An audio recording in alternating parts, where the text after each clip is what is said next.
ভাড়াটিয়া নাবালিকা মেয়েকে শ্লীলতাহানির অভিযোগ উঠল এক অবসরপ্রাপ্ত পুলিশ কর্মীর বিরুদ্ধে। ঘটনা উদয়পুর ফুলকুমারী নবশক্তি ক্লাব সংলগ্ন এলাকায়। অভিযুক্তের বয়স আনুমানিক ৬৫ বছর। অভিযুক্ত ব্যক্তি পুলিশ কর্মী হিসেবে পরিচিত ছিলেন। বর্তমানে অভিযুক্ত ব্যক্তি অবসরপ্রাপ্ত অবস্থায় রয়েছিল। বাড়িতে একটি নির্জন জায়গায় নিয়ে ছোট্ট ১১ বছর নাবালিকা মেয়েকে শ্লীলতাহানি করে বলে অভিযোগ করেন পরিবারের সদস্যরা এবং এলাকাবাসী এবং পরিবারদের অভিযোগ, অভিযুক্ত পুলিশ কর্মীকে যেন দৃষ্টান্তমূলক শাস্তি প্রদান করে আদালত। আমরা তো ভাড়া থাকি, মেয়ে শুটারে দেখছি কালকে ছাদে গেছে। তো আমিও দিদির মেয়েটাও ছাদে গেছে, যাওয়ার পরে আস্তে আস্তে কথা বলতেছে। তো আমি কই কে শব্দ হইতেছে, যে চুপে চুপে কথা বলতেছে, শব্দ হইতেছে।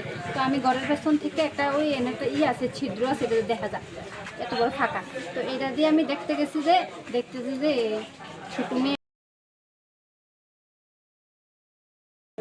মানে যে করতেছে ওনার বয়স কত হইব? 64। 64। এখন কি আপনারা থানায় অভিযোগ জানাবেন এই বিষয়টা নিয়ে? হ্যাঁ, মানে কি চাইতেছেন আপনারা এই বিষয়টা? মানে এরকম করছে যাতে শাস্তি পাওয়ার দরকার, নেক্সট টাইম যাতে এরকম ভুল না করে। মেয়েটার বয়স কত আছিল? 11 বছর। 11 বছর।